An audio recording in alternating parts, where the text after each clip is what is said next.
Hey sis, hey brother, hey friend, hey foe. Thank you so much for coming to episode 2 of the Hope After podcast.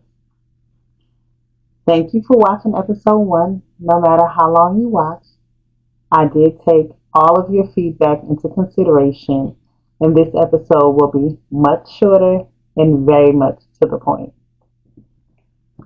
As promised at the end of episode 1, I would state, episode 2 will be about why I named the podcast Hope After. Tragedy isn't an event that we just get over. It's a landscape that we learn to live in. Now, there are many different forms of tragedy. Tragedy could be divorce. It could be the loss of a loved one, the loss of a child. It could be abuse, whether it be sexual, mental, physical, financial. Tragedy could even be a chronic illness, such as cancer or diabetes, amputation. Tragedy can even be a natural disaster, something like Hurricane Katrina. After tragedy, there's hope. Hope isn't toxic positivity.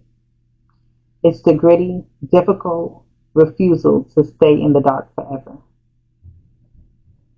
I'm going to start off with a poem.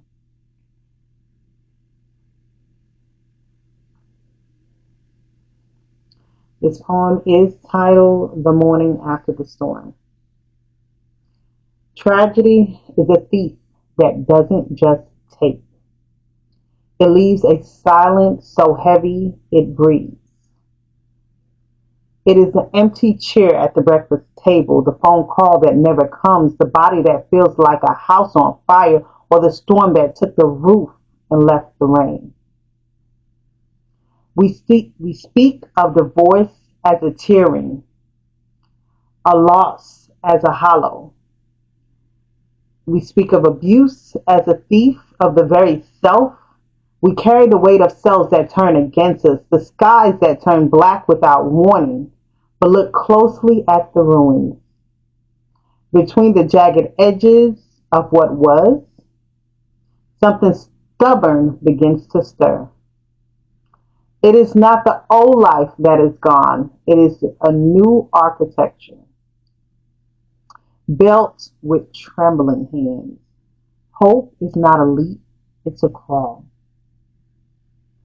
It is the decision to drink water, to let the sun hit your face, to believe, despite the evidence of the wreckage, that the story has one more chapter, written in a language you haven't learned yet, but you will.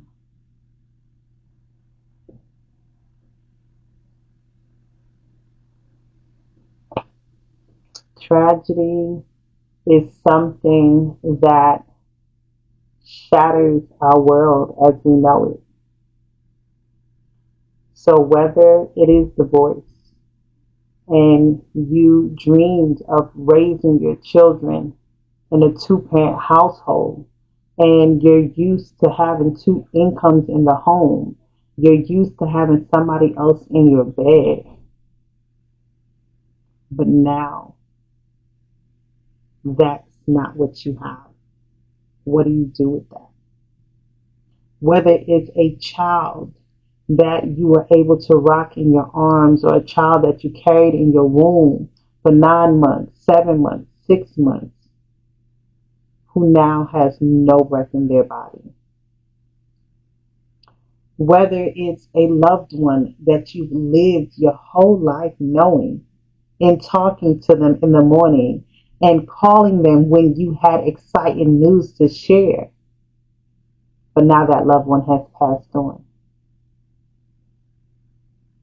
It could be you as an innocent child, just playing, enjoying life and having fun. But now your innocence has been stolen and you told no one. It could be your entire life, your beautiful house that you built, your clothes, your furniture, all your decor, all perfect. But now a storm came through and washed it all away. No matter what your tragedy looks like, that tragedy is not the end of your life. That tragedy is just another ripple in your story. It's another chapter in your book.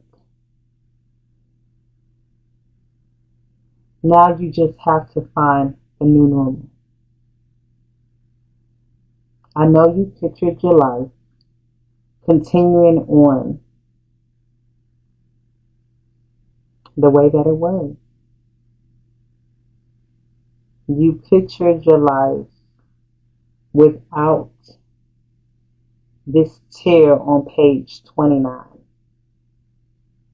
You pictured your life without this hurt that you now carry in your heart. The vision that you had envisioned for your life did not include you being a single mother.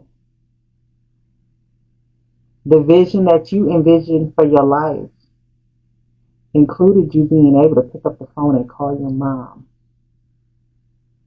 and tell her about your new promotion, or all the clothes that you have sitting in your closet that you bought for that new baby girl, or the room that's decorated for her nursery. You pictured that these things would remain in your life. And you had already envisioned what it would be like. But then tragedy hit. And now you have to figure out how to survive when your life is no longer going the way you thought it would. And that is where HopeAfter was developed. After my divorce last year, I just knew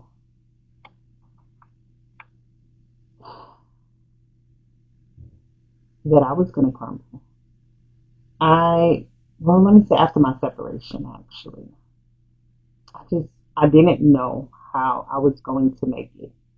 I didn't know how I was going to raise my children on my own. I didn't know exactly where we were going to live, where we were going to move to, and how I was going to do it on my own. Once the judge finally signed those papers, I was sitting at my mom's house one day, and I was just thinking. And I said, you know what? There is hope after this. There is another chapter in my life. This is not going to crush me. This is not going to take me. This is not going to end me. All I got to do is write the next chapter. That's all I have to do. Some days it's going to be more difficult than others. And that's honestly how it's been. Some days have definitely been way more difficult than others. Some days I'm going to wonder, what if my life had not changed? What if this tragedy had not happened? Some days I'm going to cry because I'm sitting in that hurt and I'm sitting in that pain, and it's okay. It's okay to cry. But don't cry forever. Don't sit there forever. Do not give up forever. Get up, wipe your face, and live in your new normal. Create your new normal. Find a joy every day. Find a new form of joy every single day. Make sure that you find people to pour into you. I try to isolate myself. When I'm hurt, that's what I do mostly. I isolate myself. And I tried that. I tried to isolate myself. And I had people around me that said, no, you are not going to hold your head down. You are going to lift your head up and you are going to live. You have your kids to live for. Your story is not finished. Your chapter is not over. You can still live. No matter what you have to do, no matter what kind of pivoting you have to pivot, each and every day, get up, wash your face. If you wear makeup, put your makeup on. Put your smile on, brush your teeth, put your clothes on, and speak life into yourself. And on the days when you don't have the strength to speak life into yourself, have somebody in your life that can speak into you. Someone in your life that can check you. That can say, hey, I'm not having such of a good day today. And they know how to pray over you. They know how to affirm you. They know how to speak life into you. They know how to remind you who you are and whose you are. We all have hard days. Every single one of us. But how you handle your hard days is going to tell you how the rest of your life is going to be. You can choose to handle your hard days being depressed, or you can choose to handle your hard days just as that. Today was a hard day, and I'm giving myself grace today. But tomorrow, it's going to be a better day. I'm going to make tomorrow a better day. And you have that choice.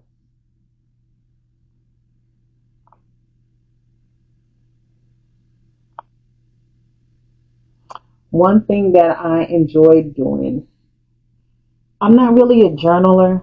I'm not really somebody that sticks to the scripts every day. I don't really thrive in consistency. I'm a little bit chaotic. But sometimes it helps just to write down your wins. You know what, today I got up and made my bed. Today I washed my face and brushed my teeth. Today I'm thankful because I still got breath in my body. I still have a car to drive and I have a home to live in. The lights are still on.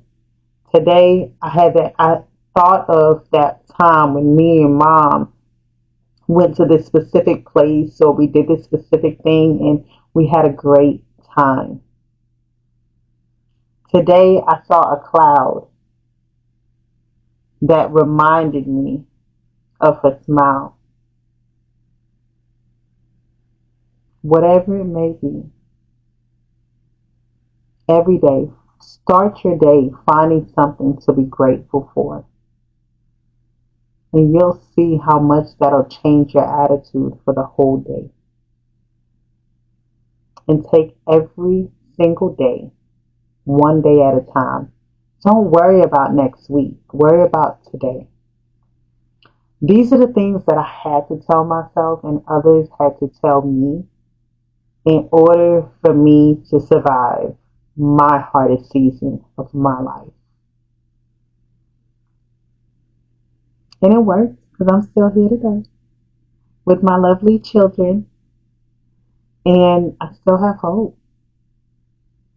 I still have hope. Some days are hard days, but not every day is. I still have hope. Go to therapy. Therapy is beneficial, and it can help you to have somebody to talk to, someone that is licensed to talk to and talk through whatever the situation is that you're going through. It's extremely beneficial to go to therapy. Don't be afraid of it. A lot of your insurances covers therapy. Find you a therapist you can trust. And if you get a therapist and you don't really like them, find another. You're not stuck with that one therapist. Find somebody that you like that can pour into you.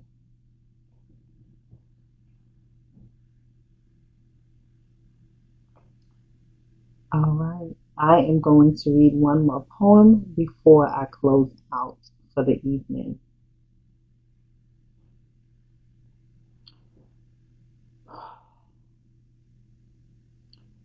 The world was whole before the moment that it broke, and the silence that followed was the first thing that spoke.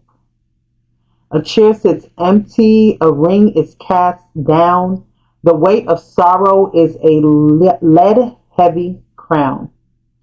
Whether it's love that has withered to dust, or a body betrayed by a cell or a trust, the sky has collapsed and the stars have gone gray as the life that you knew simply drifted away.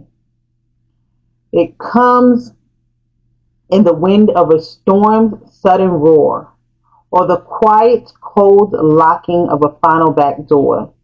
It's the shadow of sickness, the fog in the brain, the cycle of abuse and the shackles of pain. You're treading the waters, you're gasping for air, searching for reasons that simply are not there.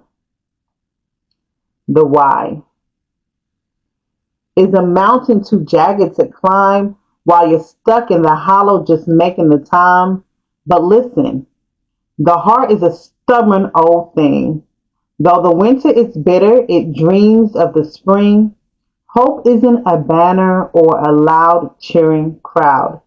It's the thin silver lining on the back of the cloud. It's the courage to breathe when you want to give in, to let a new chapter of living begin. It doesn't erase every scar that you bear, but it promises light in the midst of despair. For the mother who grieves the child who is lost, for the survivor who's counting the heavy, dark cost. There is a grace in the ruins, there is strength in the bone, and though you feel shattered, you're not alone. The divorce is an ending, but the story will move on. The illness is heavy, but you face the new dawn. For as long as the pulse, um, for as long as the poles find a rhythm to keep, there is treasure to find in the valleys so deep. So hold to the spark when the embers are low. Let the tears be the water that helps the soul grow. Though tragedy strikes and fountains may sway, the sun has a habit of finding the day. It won't be the same and it won't be as before, but you'll find a new strength as you walk through the door. From the wreckage and ash, something holy will rise, a hope that is seasoned, steady, and wise.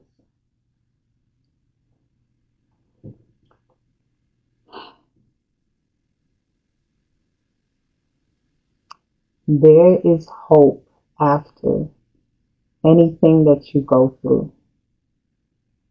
Whatever you're going through, it does not have to be the end of you. It doesn't have to be the end of your joy. It doesn't have to be the end of you living.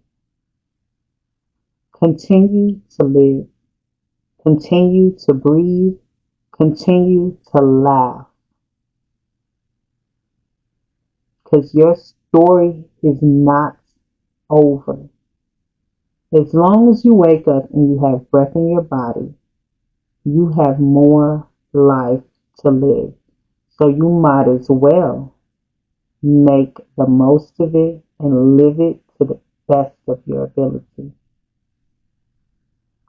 Thank you so much. I am Winsome Elizabeth. This is the Hope After podcast.